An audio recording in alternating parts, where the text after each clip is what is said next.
கிளிநொச்சி மாவட்ட அபிவிருத்தி ஒருங்கிணைப்பு குழு கூட்டம் ஒருங்கிணைப்பு குழுவின் இணைத்தலைவரும் கடற்றொழில் அமைச்சருமான ராமலிங்கம் சந்திரசேகர் தலைமையில் இன்று காலை ஆரம்பமாகி நடைபெற்று வருகிறது.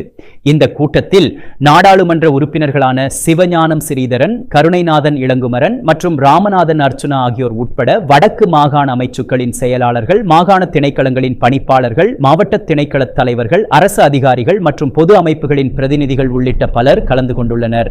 கூட்டத்தில் கல்வி, சுகாதாரம், வீதி அபிவிருத்தி, அடிப்படை உட்கட்டமைப்பு வசதிகள் மற்றும் மாவட்டத்தின் அபிவிருத்தி திட்டங்கள் தொடர்பாக விரிவாக ஆராயப்பட்டதுடன் அவற்றின் தற்போதைய முன்னேற்றம் மற்றும் எதிர்கால நடவடிக்கைகள் குறித்து கலந்துரையாடப்பட்டு வருகிறது. ஆராய வேண்டியிருக்கின்றது.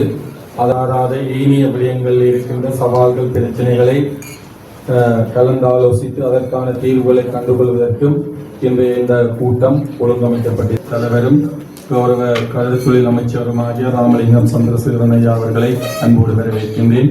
அதே போல கௌரவ பாராளுமன்ற உறுப்பினர் இளங்குமரன் அவர்களையும் இந்த கூட்டத்துக்கு அன்போடு வரவேற்கின்றேன். இன்னும் இந்த நிகழ்வுக்கு வருகை தந்திருக்கின்ற கிளிநொச்சி மாவட்டத்தின் பிரதி போலீஸ் மாதிபர் சிரேஷ்ட போலீஸ் அதிகாரியாக கடந்த வருடமும் நாங்கள் பல்வேறு தொகையான, அதாவது 97.974 மில்லியன் ரூபாய்க்கான செயற்திட்டங்களை முன்னெடுத்திருக்கின்றோம்.